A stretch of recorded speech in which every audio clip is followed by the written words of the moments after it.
Olá pessoal, bom, mais uma parte, a parte 5 aí do nosso roteirinho sobre sistemas lineares.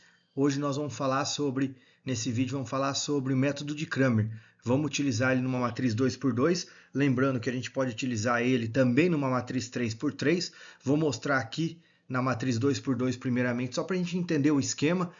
O método de Cramer, para quem ainda não aprendeu matriz determinante, fica mais difícil de entender por conta da questão de ter que transformar ele num sistema linear. Mas quem já teve esse contato com a ideia de matriz determinante já consegue resolver, já consegue trabalhar esse método de Cramer. Estou constando isso, né? Estou falando isso porque como a gente pode ter outras pessoas assistindo aí e falar assim, mas isso daqui eu ainda não consigo entender, é por conta dessa parte. Mas a gente vai ver que ele é um pouco mais demoradinho, porque tem um processo um pouco maior, mas é simples de fazer. Então vamos lá. Bom, vamos colocar um sistema linear aqui para a gente resolver. Então, pense que eu tenho o seguinte sistema linear 2x2. X mais y igual a 5 e 2x menos y igual a 1. Então, percebam que eu tenho um sistema linear com duas equações e com duas variáveis, e a gente precisa resolver esse sistema aqui utilizando o que a gente chama aí de método de Cramer. Qual que é a ideia do método de Cramer? É a gente transformar o nosso sistema linear num produto de matriz. E daí, por meio do determinante, a gente consegue resolver esse sistema. Então, percebam que a gente usa tanto matriz quanto determinante dentro do princípio de sistema linear. Então, primeira coisa que a gente faz é a gente pegar e transformar, né, utilizar a ideia de uma matriz dos coeficientes. Então, lembrando que quando a gente fala em coeficiente, é sempre o valor que está acompanhando a variável. Primeiro, a gente precisa observar se aqui está na mesma sequência, então x e y e depois o resultado. Então, ele tem que estar organizadinho. Se ele não tiver, a gente precisa alterar para poder fazer isso daí. Então, como é que fica? Vamos pensar aqui, vou até marcar aqui, ó, matriz dos coeficientes. Primeiramente, essa matriz. Então, aqui eu vou ter 1 porque está com o x, 1 porque está com o y, embaixo 2 porque está com o x e menos 1 porque está com o y. Isso é o que a gente chama de matriz dos coeficientes. E agora, se a gente for pensar na ideia da matriz das variáveis, então eu vou colocar aqui, ó, var, matriz das variáveis. Quais são as nossas variáveis?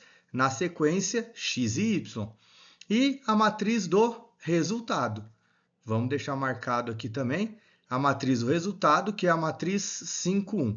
Então, percebam que eu tenho a matriz dos coeficientes, a matriz das variáveis e a matriz do resultado. Essa é a ideia principal da regra de Cramer, transformar ele num sisteminha aí, num produto de matrizes. E agora, o que a gente faz? Então, a ideia não é determinar o valor do x e o valor do y. A gente pode falar o seguinte, se eu quero determinar o valor do x, é só a gente fazer o que a gente chama de dx dividido por d. Se a gente quer calcular o y, é só a gente pegar o dy dividido por d. A ideia do d aqui para a gente é o determinante. Então, percebam que eu tenho d que é igual para as duas.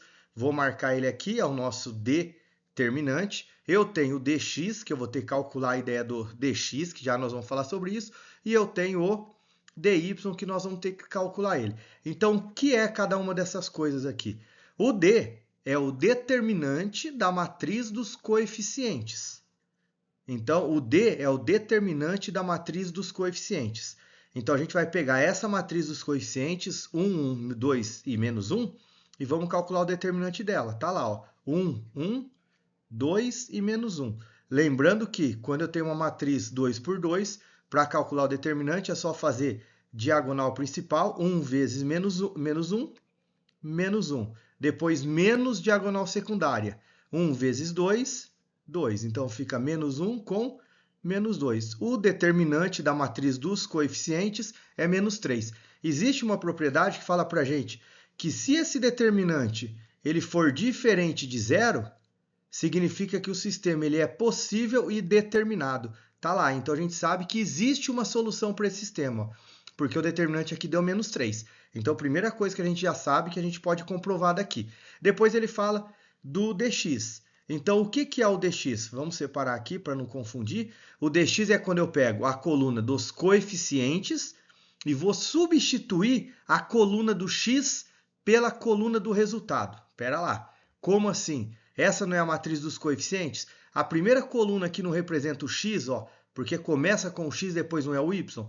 Então, essa coluna aqui que começa com o x, que é a coluna do x que a gente fala, a gente substitui pela coluna dos resultados. Então, olha só como é que fica. 5, 1, e depois a outra fica igual, 1 e menos 1. Então, percebam que substituir essa coluna 1 e 2 pela coluna do resultado. Isso é o dx. Automaticamente, antes da gente calcular, já vamos falar sobre isso, quem vai ser, então, seguindo esse princípio, o dy? O dy vai ser a gente pegar a mesma matriz dos coeficientes e substituir quem agora? A coluna do y pela coluna do resultado. Então, como é que vai ficar isso? 1 e 2, que é a primeira coluna, não muda, e depois aqui 5 e 1. Tá lá. Então, essa é a matriz do dy. Vamos calcular esses determinantes aqui, então. 5 vezes menos 1, menos 5. Menos, diagonal secundária, 1 vezes 1, 1. Então, aqui eu vou ter menos 6. Esse é o valor do dx. Vamos aqui para o dy. 1 vezes 1, 1. Menos a diagonal secundária, 5 vezes 2, 10. 1 com menos 10, menos 9.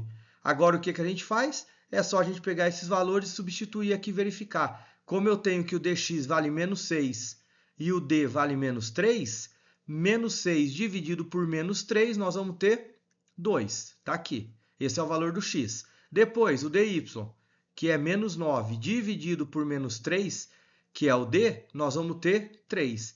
Então, a solução do nosso sistema, lembrando que é sempre um par ordenado, vai ser 2 para x e 3 para y. Para a gente verificar se isso está certo, é só a gente voltar aqui. Olha só, eu tenho 2 mais 3, substituir no lugar do x e do y. Beleza, isso é verdade. Vamos na de baixo. 2 vezes 2, 4. 4 com menos 3, 1. Deu certo também. Então, esse sistema é possível e determinado, como a gente já tinha visto, e a solução dele é 2 para x e 3 para y. É a forma da gente calcular um sistema aí de ordem 2 por 2 pela regra de Cramer. Então é isso, pessoal. Valeu, um abraço, até mais.